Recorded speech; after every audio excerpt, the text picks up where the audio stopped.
Oke, halo teman-teman semua, salam sepak bola, balik lagi di F9 Football. Gue ucapkan selamat hari Jumat. Ini udah mau masuk ke weekend, karena besok Sabtu, cuman sayangnya nggak ada Liga Inggris, nggak ada Liga Spanyol, nggak ada Liga Eropa ya. Dan break dulu, international break. Tapi hari ini kita akan bahas dulu hasil pertandingan semalam, ketika Italia secara mengejutkan harus kalah 1-0 dari Makedonia. Oke. Tapi kita bahas Portugal dulu lah. Jadi kita simpen yang terbaik untuk yang terakhir. Oke. Kita pelan-pelan aja ya. Portugal menang 3-1 lawan Turki dalam babak playoff untuk kualifikasi ke Piala Dunia. Pet C ya. Portugal itu Pet C, jalur C. Bukan jalur C apa ya? Ya Pet C lah pokoknya. 3-1 Turki. Dan kalau lu lihat dari segi line up ya, mereka main seperti biasa, tetap mengandalkan Babang Cristiano Ronaldo dengan formasi 4-1-3-2. Cukup aneh ya, karena Moutinho bergerak sebagai DM, yang benar-benar pure DM. Cuman ya ada beberapa kesempatan yang sempat diambil untuk melakukan shooting gitu. Dan gue bahkan udah bikin banyak notes di sini. Dari back kiri Portugal, salah satu yang baru saja cukup menghebohkan dunia adalah si Nuno Mendes ya, yang dipinjemin dari Sporting ke PSG, dan kabar terbaru dia akan dipermanenkan dengan membayar sekitar 40 juta euro kalau nggak salah. Dan lagi bernegosiasi harusnya, tapi belum deal sebenarnya. Dan kali ini dipasang tetap masih Rafael Guerreiro. Dan sebenarnya kalau misalkan mencoba untuk pasang Mendes, apalagi di babak kedua itu bisa-bisa aja. Cuman sayangnya Mendes baru dipasang di menit ke 88. Gue nggak ngerti sama ini Fernando Santos juga ganti pemain semuanya di menit 80 mau ngapain gitu ya. Kecuali si Joao Felix. Dan ya, si Felix dicadangin by the way, karena diandalkan Jota sama Ronaldo.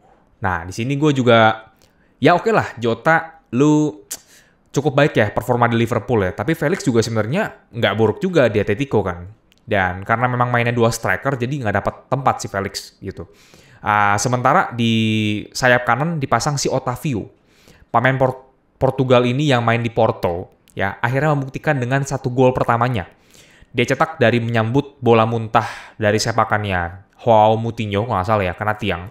Dia dengan speednya kencang langsung hajar tuh, bola masuk ke gawang. Kira. Ini orang umurnya masih 27 ya, udah mendekati 30 sebenarnya, tapi masih main di Porto ya, cukup sayang sih sama karirnya. Tapi dia membuktikan lagi dengan 1 assist ketika dikasih umpan over the top, semacam crossing dari jauh kepada si siapa kemarin lupa gue, kita cek dulu. Diogo Jota, ya kan, sundul 2-0. Oke. Sebenarnya udah cukup aman nih di babak pertama ketika udah unggul 2 ya. Cuman sayangnya di menit ke-65 ketika Turki balas. Nah, di sinilah performa Portugal cukup berhati-hati ya mainnya ya. Cukup rada-rada ngeri juga, dan beruntungnya masih bisa dapat gol di menit ke-90 dari Matheus Nunes, asisnya Rafael Leao ya. Matheus Nunes ini main di Sporting. Lagi-lagi Portugal banyak mengandalkan pemain-pemain lokalnya yang main di liga lokal ya. Dan Felix baru masuk di menit ke-71, ya kan? Ya, Leao masuk ke 89, langsung kasih assist, bagus juga ya. Otavio keluar, dan si Matheus Nunes bahkan juga baru masuk di menit ke-88, langsung kasih gol, ya kan? Cukup, ya super sub yang cukup baik ya sebenarnya. Tapi memang Turki, kalau dibilang apakah Turki bisa bersaing, sebenarnya kurang juga ya. Di Turki sekarang juga nggak ada, Cenk Tosun juga nggak ada ya. Cenk Tosun yang main di Everton dulu ya, gue nggak tahu main di mana sekarang dia. Kayaknya mungkin di Liga Turki mungkin ya. Dan si Kabak sama Soyuncu itu masih gue kenal lah, karena main di Premier League kan. Calhanoglu masih gue kenal. Sisanya gue nggak kenal sebenarnya ini. Cengiz Under pernah dengar, cuman sisanya nggak kenal gitu kan. Dan ya udah, Portugal apakah layak menang? Ya tentu saja kalau lawan Turki layak ya. Cuman apakah dia bisa bersaing kalau misalkan Italia menang seharusnya ya? Menurut gue enggak gitu. Tapi karena Italinya kalah sama Makedonia, yang akan kita bahas sekarang ya. Kekalahan 1-0 Italia yang sangat-sangat menghebohkan ya. Akhirnya ya menurut gue memudahkan Portugal untuk dengan lebih tenang ya menghadapi Makedonia ya. Untuk bisa masuk ke babak final, bener kan? Portugal lawan North Makedonia, bener. Masuk ke grup Piala Dunia 2022 di Qatar nanti ya, November. Nah, kalau untuk si Italia sebenarnya, mereka main 4-3-3. Cuman yang gue sayangkan adalah kapten mereka, Giorgio Chiellini, dicadangin. Dan baru masuk menit ke-90 gitu. Aduh, anjir, maksud gue lu ngapain kayak gini? Kalau emang nggak mau dipasang ya nggak usah dipasang gitu kan. dipaksa kayak karena pas ketinggalan kan ini kan. Dan mereka itu cukup anggap remeh ya. Mungkin ya, karena lu ketika udah mulai buntu ya, seharusnya lu udah harus ambil inisiatif gitu. Dan menurut gue dari permainan juga tetap sama, 4-3-3 biasa aja, nggak ada yang terlalu wah-wah gimana. Dan memang gue akuin pertahanannya si Makedonia cukup solid ya.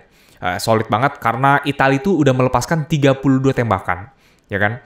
Meskipun yang on target cuma 5 ya, tapi yang di blok itu ada 16. Lu bayangin 16 shot itu di blok sama pemain Makedonia gitu. Jadi pertahanannya berhasil dalam match kali ini. Cuman ya sangat disayangkan ketika lu bermain bertahan, lu tidak mendominasi, lu peluangnya cuma dikit, lu bertahan terus tapi gol jatuh dari langit untuk lu dapat hadiah dan lu udah masuk ke final gitu. Ya meskipun di final lu kemungkinan besar akan kalah sama Portugal juga ya. Tapi Italia gue bilang ya, secara kiper oke lah, Donnarumma bisa diandalkan ya, meskipun jarang main reguler di PSG ya. Cuman oke, dari midfield masih bagus lah. Verratti, Jorginho, Nicolo Barella. Tiga-tiganya andalan banget dari klub masing-masing ya. Inter, PSG, sama Chelsea ya. Cuman yang gue sayangkan adalah pemain depannya. Immobile oke lah, meskipun nggak punya speed, salah satu ujung tombaknya Lazio yang membuktikan diri di Liga Italia. Yang gue bingung ini Insigne-nya nih. Mainnya semalam juga nggak kelihatan, ya kan? Main di sayap kiri. Dan Berardi juga biasa aja Berardi. Italia belum punya pemain depan yang benar-benar bisa nge-push gitu loh. Gimana ya? Ya mungkin mesti sabar lagi ya. Zaman dulu kalau misalkan lu bisa mengandalkan ada Andrea Pirlo, ada Antonio Cassano, ada Balotelli yang punya bisa diandalkan gitu kan. Ini sekarang belum.